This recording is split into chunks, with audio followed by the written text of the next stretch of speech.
when you compensate your high performers to average, then what you're telling them is that they should deliver to the average. That's counterintuitive. There's a contradiction there.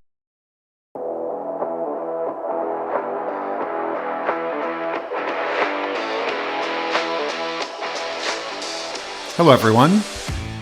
My name's Joe Diubaldo, and welcome to the show. So for close to 25 years, I've been a recruiter, I've been an entrepreneur, and I've been someone who's made it his life to help people build better careers and better companies. And I love this job. This job is addictive. And it's addictive for the simple reason that there's so much learning. I get a chance to learn from people who invite me into their lives and into their companies during times of massive transformation. And along the way, there's one key lesson that always stands out. We all get stuck. We get stuck as we think about what to do next. And I think that's where I might be able to help you get unstuck, to help you plan the next move and then the move after that. And for that reason, I'm inviting people in to speak about the big moves, the decisions, the changes, and the setbacks. And we can listen to them and see what we can learn. Let's hear what my next guest has to say. I'm sitting with a friend of mine who I've known for over 15 years.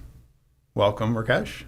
Hey, happy to be here, Joe. Awesome. So Rikesh Shah is a CFO in the esports industry now. He's a chief financial officer at Overactive Media.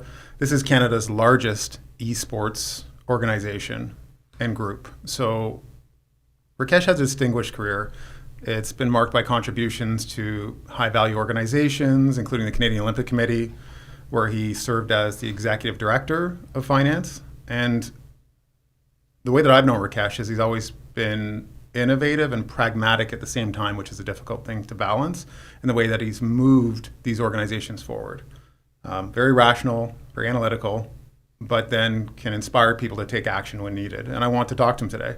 So his expertise span international operations, with also taking a company public, IPO, within this organization, and public company reporting, but also really business strategy and supporting the teams that are executing go-to-market. Throughout his career, Rikesh has demonstrated a commitment to excellence, building high-performing teams, and fostering collaboration across different sectors. So since I've known him for 15 years, I've watched him grow. It's been a pleasure, and I think people are really going to enjoy the discussion. Yeah, well, I hope so. Welcome, my friend. Yeah, thank you. Thanks, Joe. I would say the same things about you. You should go on at length. In 10,000 words or more, compose how much. I'm just kidding. We'll just copy and paste the section. So I want everyone to understand where you've come from. I think a lot of time is spent in the origination story, but let's talk about your early career and some of the significant transitions that you made. And let's frame it for the audience. Yeah, sure. Moved to Toronto in August of 2008 to start a role in search with you, actually. And you should tell the audience what that means. It's recruitment, and we were, of course, focused on finance professionals, and particularly designated accountants. And we went from, I moved in at peak market in August of 2008, plenty of opportunity in the world. And then the minute I started, there was a global financial crisis, and there were a lot of candidates and not a lot of roles for them. And so not only did I transition cities, moving from Montreal to Toronto, but then, bam, I'm moving from the best market ever to a total freeze within global markets, within companies, within hiring. And I had done this transition from being an accountant and a professional accountant to being in the sales industry. And that lasted about a couple of years. And it was it's challenging as it gets, but there's something to be said about not knowing, you don't know what you don't know. And so for me, that was always the normal, was selling in a very difficult or challenging environment where you had to prove your value, you had to prove your worth, the why of it all. And, that's trial by fire. And again, I didn't know any better. I was young and inexperienced, and those are two things that served me well. Is Because you didn't know any better. yeah, Otherwise, you would have just turtled. absolutely, and frankly, like a lot of industries and a lot of companies in that time had a lot of challenges, and people had a lot of challenges because you're used to good times, but it's really the most challenging times that'll forge who you are. And I was in university when 9/11 happened, and then you come out of university and you're really starting your career, and then the global financial crisis happens, and so in short order. And so you need a bit of runway, and I didn't necessarily have that, but in some ways I was better for it.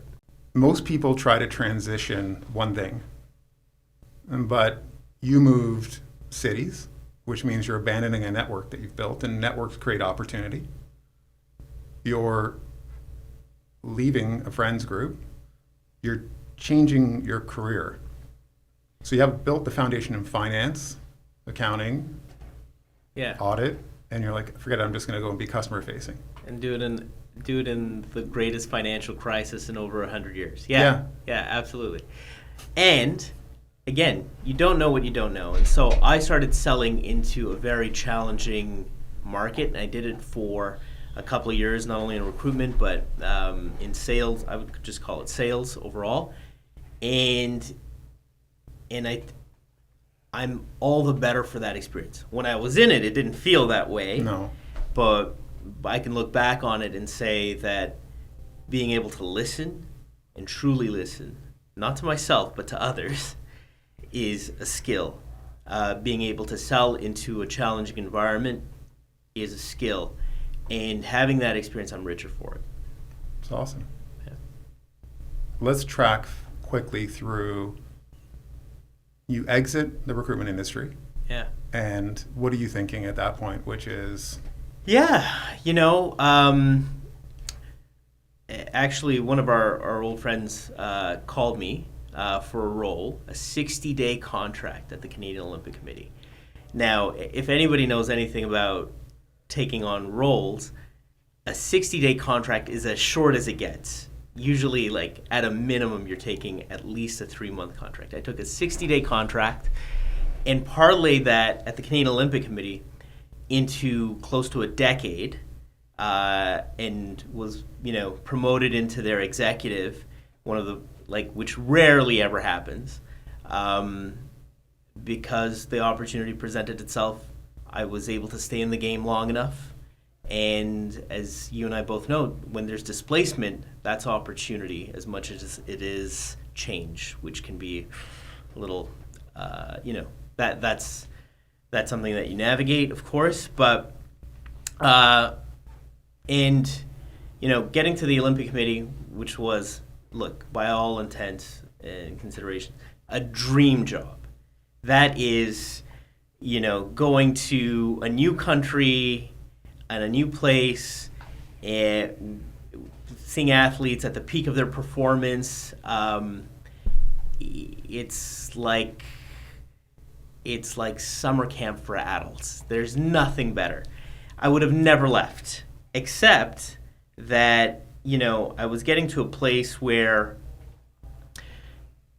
the growth was going to be limited for a period of time. There were some changes there, and I had this small window. I had a relationship with folks that I had met there that were going to start a new company in a new industry with many similarities to high-performance sport, which is esport, which is the best of the best in gaming and what they do, with a much larger player base than, let's say, skeleton or bobsleigh.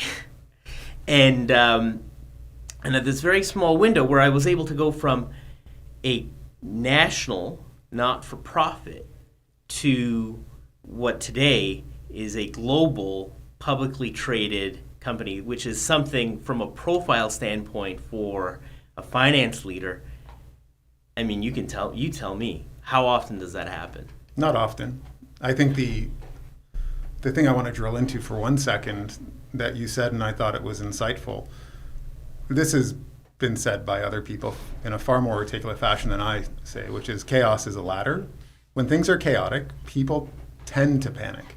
We go through this perspective like, what's happening and how do I cope? And where do I sit? Where do I sit? You know, where do I stand? Am I going to be part of this thing going forward or not? Am I part of, out with the old, or am I in with the new? And you're in purgatory. Yeah. So I find this fascinating that you come to Toronto. Yeah. You step into an industry that is going through some chaotic times with recruitment, like having run the teams in that organization, you and I sitting close by, knowing that was a very hard time because no one knew what was going to happen. Would the taps just turn off? Were clients going to need the kind of talent? Were they going to invest the way they needed to? You exit and you get a 60-day opportunity, which turns into, how many years you said? 9 years. 9 years. And you said something which is these promotions don't often happen within that organization. Yeah. Why did it happen for you? There was change at the leadership level at a given point in time. I had no part in the decision making around that, but that change meant that there was a vacuum, and that was the opportunity, and I had to go in and I had to ask for that opportunity. And I remember asking the CEO at the time to have a breakfast with me. He's an early riser. And so I went in there and I said, I want the next thing. I want the next thing. And he said, I appreciate you asking me. And either I can help you with this one, or I can help you in your next role. And I said to myself, wait a second. We were not here talking about another role, but you shoot your shot and you got to live with the outcomes as well. And so that was my first opportunity to see that, at that executive level, it's not, it's you take your shot, but you don't know, which way it can turn, and if you're not part of the plans, you got to live with the outcomes for that. But you only miss the shots you don't take. So, I think you're living that concept, and I've heard it said by multiple people. There's the idea of there's a time for you to invest and learn, and there's a time for you to monetize, and you were getting paid to aggressively develop, and I think you took on more than what your role had been defined as at that moment in time. So you basically said, I'll take on more. And I remember this conversation, we were having it, and the idea is like, this is what I want to do. I'm like, you ask for it, and then you just start doing it. And you check the boxes that are necessary on that path to CFO because you've gotten more and more experience. Yeah. So it sounds like that time there, that 9 years was pivotal in shaping you. And I agree, it sounds like summer camp. Yeah, at times, yeah. Yeah, at times. Yeah, for sure it was pivotal. I've always had prove it deals. I would put it to you that way, and prove it opportunities. It was never laid out. There was never a path that said Rikesh is going to be this in X amount of time or so on. And so you had to go out and prove it, and then have the evidence and the case to say, and because of which, it's not a fair world. You're going to see people around you who don't have prove it deals. They've got the right deal, and then they're like, okay, we've given you what you wanted, and now you can go out and we'll see if that reflects where we think you should be. And then and you can look at that and be bitter about it or jaded, or you can just say that that's sometimes the way the world works, and that's always going to be the case, and it's not personal. There is no conspiracy, there's no grand plan. The world or the universe is indifferent, and these are just the set of circumstances. I like that idea. I've always had prove it deals. Yeah. Can I use that? Yeah, the for prove sure. it deal? Yeah. where to go with that one? So you map the path from Canadian Olympic Committee to here, but from the lens of like, hey, I managed to do these different things. Yeah. And coming over here, I understood that a lot of it was going to be this, but I knew I had these gaps. Yeah. I'm very curious about how people do they identify these gaps and do they know? Yeah. People, you can always be surrounded by people who know your flaws, but don't know your strengths. I'm willing to point them out for you. If you like. Thanks. Yep. You have. Here's this alphabetized list. But behavioral analysts will tell you that if you focus in on your strengths, they'll override your weaknesses. People have this tendency, and maybe we get into management style a bit, but I don't like focusing on people's weaknesses, because that is a road to disengagement and frustration. What I like to do is focus in on strengths, because if your strengths far outweigh your weaknesses, and the weaknesses are not a hindrance, you can get by with what you have, so to speak, then there's no perfect candidate out there. You can checklist this all you want, but what you really need are people who can do the job and fit in well. And if you want 1,000 requirements, well, you can go searching for your God, but they won't be coming. Well said. Yeah. Your time here, how long now for Overactive Media? 5 years. And that's... And those are dog years. It feels like 35. Well, in this industry especially, because this was a nascent industry in Canada for sure, and you were wrapping a business model around it. Yes. Yeah, and a business model in the 5 years that I've been here that has gone through a complete transformation, which today leads us to a path for profitability, for sustainability, in a way that we didn't truly have view to or clarity. See what I did there? When I first started. So very much the case that it's been periods of, catching your breath, upheaval, catching your breath, a marathon and a sprint, and all of the cliches that go along with, a pirate ship, really. So what do people, when they enter into an industry like this that's shaping, what are the assumptions that change? Because you have to look at what's the underpinning of a market, how do we win, and sometimes you're trying to guess the underpinning and the drivers because it's not fully formed.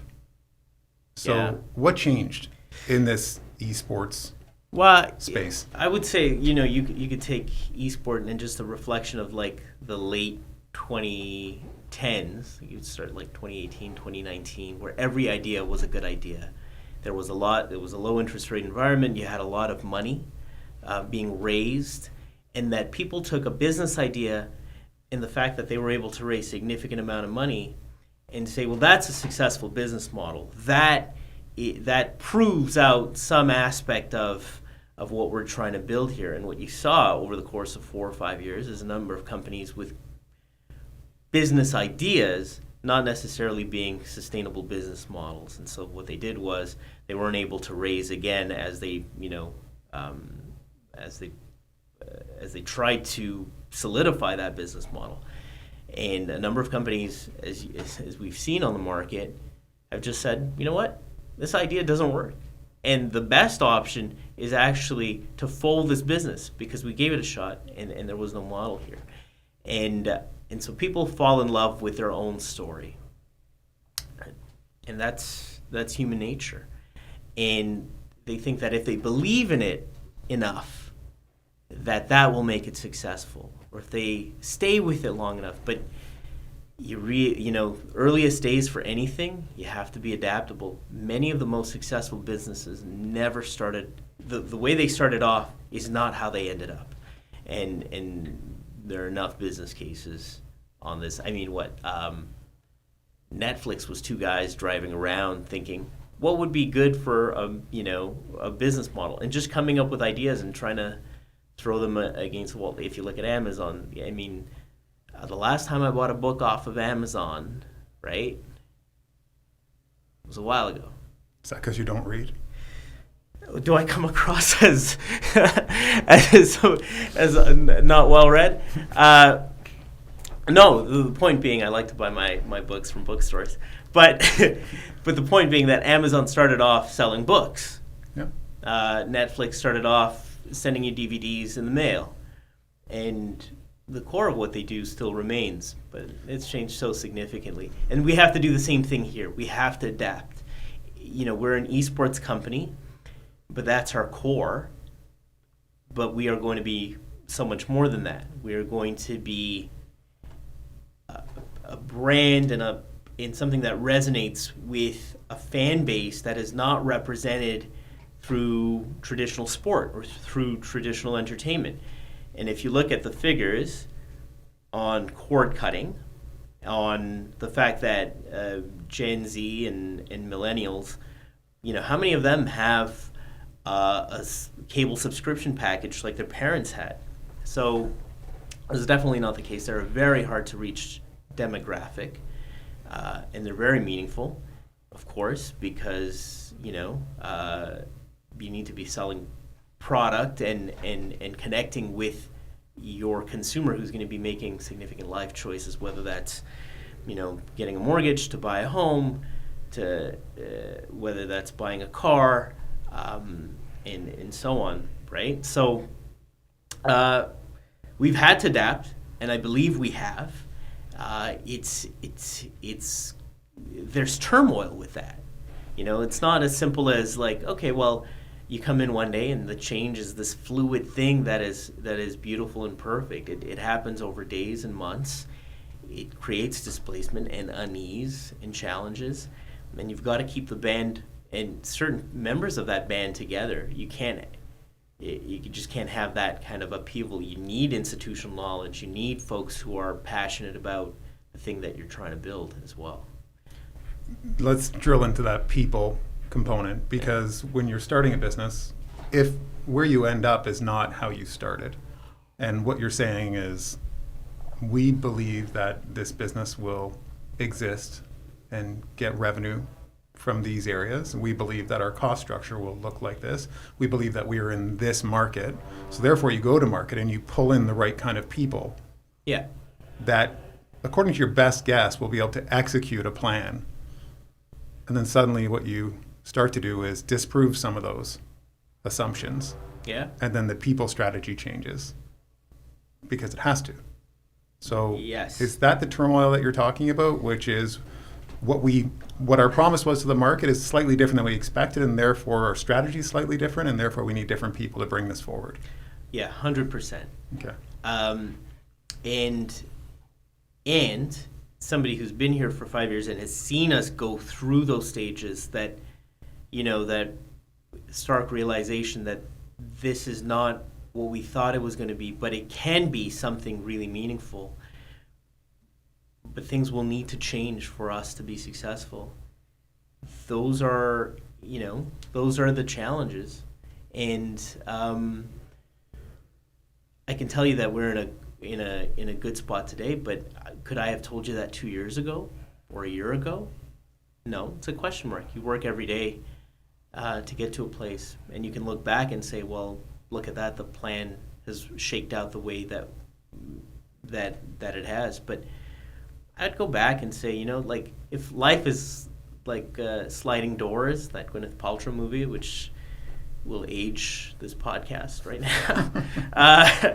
now, you can make an argument that my career has been sliding doors, but the wrong door, and it's all still worked out. I think if I could always, if I could go back and tell myself, whether it was a year ago or 2 years ago or 10 years ago, what advice would I give myself? I would tell myself, both doors are right and both doors are wrong, and it really will all work out. Don't worry about it too much, because you can make an argument that my sliding door to come to Toronto was the wrong one. Maybe I stay in Montreal. You can say that, sliding door to go into recruitment and get the sales experience was the wrong one. Maybe it's joining the Canadian Olympic Committee in a not-for-profit. Maybe it's but maybe that's a sliding door that's bad for someone else or not the right one, but it's still worked out for me. So I want to ask to date. Fingers crossed. Everything's great. Yeah. For now. Yeah. There's accelerators on our careers. There's things that move us faster and propel us, and sometimes you're recognizing as it's happening. Yeah. Like you're looking at it like this is incredible. And then there's times where it only becomes available to you in hindsight. And I'm curious, like what accelerated you? Like what were those moments in time that moved you fast? When it was happening, I didn't see it as such, but any displacement was an accelerator based on where I was at in my career. Because as people, that I thought were kind of unmovable and essential, when there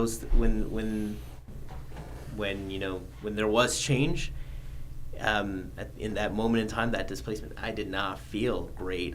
I loved the people I worked with and that I reported into. And so when that change happened, I didn't see it as such as being beneficial, but it ended up being the case that it was, both at the Olympic Committee and over here. And in hindsight, I would say kind of two things, and not to sacrifice on these two things, but to work with good people and smart people, and not sacrifice on any of those two things. Because if they're not good, then how smart are they? And I've been better for it. What do you mean by good? Like good people? Yeah, like good values that align with yours. Like, what does it mean? People who are fair, kind, considerate, are. If you don't see yourself reflected, and if you think of yourself as a good person, and you don't see that reflected in the people that you work with and for, that'll be the number one sign that you're probably not in the right place. My father has a line that he uses when he's talking about managing others. Yeah. And I also use it when I'm asking people to evaluate the leaders, because as we're looking upwards at the people that are managing us, we can get frustrated with how we're being treated relative to other people. And the line that he uses to clarify my thinking all the time is, you want to be treated fairly, not equally. Because the contribution isn't always equal. Because people are at a different inflection point or starting point in their career. Does that tie to any of this for you when you're evaluating behavior? Yeah. I think what you said there was you interchange leadership with management. That's definitely the case. Leadership is not posting, your leadership thoughts that you've translated through ChatGPT on LinkedIn. I've never done that. Yeah. Well, today, in the past 25 hours. Yeah, there you go. Leadership, for me, leadership is management and engaging with the people around you, and being human. And there's not a separation between those kind of two functions. Managing is leadership. Leadership is management. So there's so many times where people talk about wanting to move companies, and what they really should be considering is they should probably be doing a different job, because if they move to the other organization, they're doing that same job, just in a different organization. So how do you think about that, the idea of the organization? Am I in the wrong place, or am I in the wrong job? Fair question, I guess. I didn't start off with a plan to be in this space, but John Lennon said, like, life is what happens when you're busy making other plans, and that's really been my career. I was busy making other plans, and I ended up having a career in this space. What I'd say is to that specific question around, like, wanting to do something else versus be somewhere else, I'd go back to work with good and smart people, and it won't matter it won't matter as much where you're doing what you're doing, because you'll be surrounded in the right environment. Everything loses its novelty, right? As cool as all of being in London and Sochi and Pyeongchang was, and it really was. I'm grateful for it. I'm appreciative. I'm not like I don't take any of that for granted. But everything, once you do it once or twice or three times, that newness will fade, and then you'll look around, and what I'll tell you is that the environment that you work in and the people that you're surrounded by are what make it worthwhile, what make it worth coming in on a daily basis, and if you can figure that out, then I think what people are really saying when they're not, when they want to be doing, especially if they want to be doing the same thing somewhere else, is that they're not satisfied with where they are, with the people that they're surrounded by, that they haven't found their place yet. And that's okay. Well said. So I want you to think through being stuck. Like, where have you felt stuck? Because everywhere. Really? Yeah. It's human to feel stuck. How do you get unstuck? So where have you felt stuck and how do you get unstuck? Sometimes you give it enough time and you'll get unstuck. The circumstances will change. You'll have nothing to do with it. You just, but you can take all the credit for it if you want. And I felt stuck selling in a global financial crisis. And I thought I was, in my late 20s, and I thought, what's going to happen next? What am I going to do next? I've been out of accounting. And this little tiny window opened for a 60-day contract. Okay. And then I was there for 6 years, 9 years in total, but in the first 6 years, there hasn't been much movement or change. I'd grown the area and the organization had grown tremendously. We really scaled that organization on a number of fronts, including being extremely successful on a sponsorship and licensing front. Some of the largest sports sponsorship deals in Canada at the time. But at the 6-year mark, it's Rio, it's 2016. Where am I going? Then there's this displacement at the leadership level, and it creates an opportunity for me. In the same moment that it was an opportunity, I'm like, great. But then they also added layers of C-suite, and then I thought, well, what does this mean for me? So I took that. I had a couple of years in that role, and then I thought, well, now I'm stuck. Where do I go? What am I? I'm a not-for-profit guy, not-for-profit professional. Successful here, love the organization, but if I don't take that next step, I'm going to get stuck. I'm going to get stuck, and and I know that if you spend too much time in one particular space without showing that mobility, without showing that growth, without showing that what's next, it's tough to break. It's tough to break how you might be typecast. So I had this window, and it was a very small window, to come in as a VP finance in this organization, and took a chance. New industry, unproven product, new teams, and so on. And as soon as I started in September of 2019. And again, September, that's a key month. Within 6 months, we have a pandemic. And the world's upside down. And I'm thinking, what have I done? Right? And I thought, well, now I'm stuck. There's a pandemic. What else am I going to do? Where can I go? What does this mean? And again, displacement at the C-suite level, at the executive level, created an opportunity for me. But I was on a prove-it deal. And that lasted, a while. That lasted 2 years. And in that 2 years, I went from producing first year audited IFRS statements to publicly traded in 7 months, and I was still on a prove it deal. So you're starting to feel like I'm starting to feel stuck and thinking, what more do I need to do to show my bona fides? They know who I am. I'm transparent. It's not like I'm a pretender in this space. I'm a doer. And so, yeah, I felt stuck. And then there was displacement at the C-suite level, and I took those up, and so timing is everything. But I think what I come out of that is people tend to be really harsh on themselves, and I'm harsh on myself as well. And you've got to believe in your successes.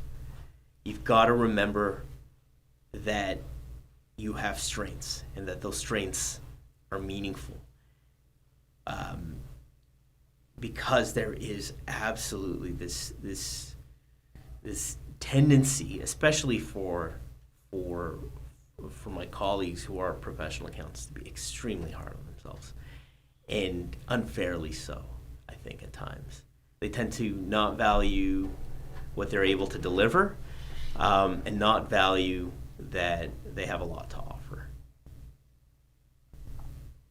I think, at the risk of oversimplification, when you're talking about displacement, creating opportunity, what you're really saying is there's massive changes in the company on who owns what. And you make the effort to raise your hand and say, I can fix that. I can manage that. I can run that. And you go from running finance to right now having oversight. If we're going to look at this, like, you have a real commercial bend to you in the organization right now. And I think it's important that people understand that opportunity exists for people, even within the finance function, where you would think, I'm not front of house, I'm not driving revenue, or I'm not enabling revenue. So right now, you're not just running the finance function of a public company. What else are you owning? HR, legal, IT, our facilities, and we are in Canada. In Toronto is our HQ. We've got a massive presence. Our largest presence is in Madrid, Spain. And we're also have a significant position in an office in Berlin.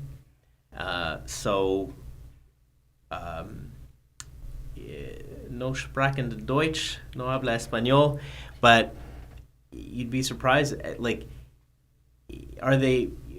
What is the alternative to me? Are they going to find an English, German, and Spanish-speaking individual who can report publicly and manage the cultural differences and the geographic and the time differences across Canada and Europe, North America and Europe? They will if they call Clarity Recruitment. Yeah. No, they won't. Yeah. That's not something you find easily. Right. And so, there's only one constant is a change. Rikesh, you have a notoriously high retention rate, and your turnover on your team is so low, and there's real breadth to what you are managing. Like, what do you live and die by when it comes to this stuff? When it comes to hiring, when it comes to teams, when it comes to managing? Yeah, very early on in my time at the Olympic Committee, not by design at all, ended up hiring a number of, got lucky. Maybe that was, but through my experience as a recruiter, the benefit of knowing what works and what doesn't work in that time when it comes to hiring. People get this wrong all the time. They think that data will solve their hiring. Data is just one aspect of it. They want, the perfect candidate and all of this checklist, but meeting people. So I meet all hires, and ended up having, whether it was by design or not, a real focus on diversity and inclusion, and that's women, people of color, and new Canadians. And all age demographics too. And all age demographics. And And what that has resulted in is a very low turnover rate and a number of high performers that work extremely well together and look out for each other and care for each other on a professional basis. However, one of the things that I think has been very helpful to me, of course, is having that high performing team. My success is a reflection of their success. And the way I've kept them together is not by empire building. And a number of folks get in, especially at C-suite or executive levels, and think that they need to surround themselves with a number of hires instead of a number of high performers. And what I do is I reward and compensate those high performers, not to the mean. When you compensate your high performers to average, then what you're telling them is that they should deliver to the average. That's counterintuitive. There's a contradiction there. I think people think they're getting the benefit in the delta. Well, like, look how much money we're saving, but you're actually demotivating the person and bringing down their performance. Is that what you're driving at? Yeah. I mean, look, management theory will tell you that if you don't have alignment there, then everything is around your culture, and your values are best expressed with who you promote and how you compensate. It's not words on a wall. Like, what values do functioning adult humans not share? Like, saying that you're going to have respect and transparency and accountability, those are, who doesn't have that? Who doesn't share that? That you think that if we go into a room and we discuss these 5 things that we'll put on a wall, that presto, like, if you're not hiring those things in people, you're hiring the wrong people. So I think that that's been very helpful and key to my success. I would tell you that I have the only time folks have left have been for better opportunities or growth that couldn't be offered. And those are understandable and wanted. And I've been their biggest champion. I am still in touch with practically everybody that I've ever hired. And most of them are still with me. So roll this back now and think about that nice question that people always ask, which is, I wish I knew this before. But what they're really saying is, what advice would you give to your younger self if you had the benefit of that communication? What are the things that you would say at those moments in time that you could have had the biggest impact on younger you? If I could tell myself, here are a few things to abide by. One, or to remind myself actually, is do what's right and what's best in that order. As difficult as that might feel at times, you'll always be served by that. The second is, if we stopped innovating, we wouldn't have more than the telephone or the phonograph. That today is not the end. Today is just one more milestone on a path. Humans are naturally innovative. We will not, if we stopped innovating at the first MP3 player, we'd have 8 songs on repeat on some little Samsung 128 megabyte player. It doesn't end today. Today is just the beginning.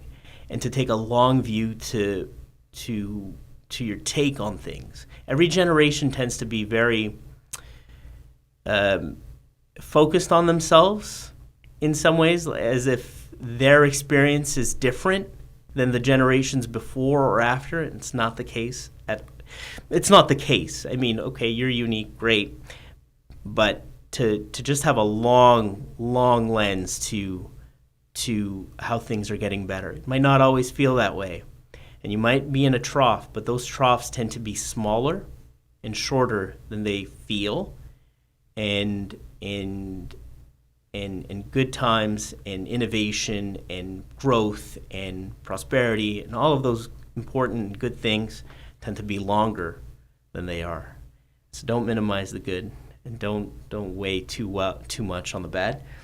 And again, surround yourself with good and smart people, and surround yourself with great ideas. I can assure you that the people I surround myself are much smarter than me and much more capable than me. And that I have strengths, and that is contributory to the group and to the outcome. But again, keep your ego in check too. I think one thing that I've done, and as I speak to different members of my family and friends, and everyone's talking about how intense this moment in time feels, people should take the benefit of looking up the headlines from the past 100 years and seeing how it felt for people at those moments in time, because this is our time. We're living this. We feel it intensely without the benefit of history in the moment. Just giving yourself the benefit of history in the moment so these highs and lows don't feel as rough really can help you moderate that up and down. Rikesh, this was awesome. Yeah. Thanks, Joe. Thanks for coming in and taking some time with me. I'd agree with you. Literally, go back 100 years to 1924, and people are wondering why they went to war in the First World War, and they're considered the lost generation. And they just, as soon as that war was over, they went through a global pandemic with this, at the time, what was called the Spanish flu. And the world didn't end. No. And we've come a long way, and there's a lot more to accomplish in the next 100 years. Awesome. Thanks, my friend. All right. All right. And that is all.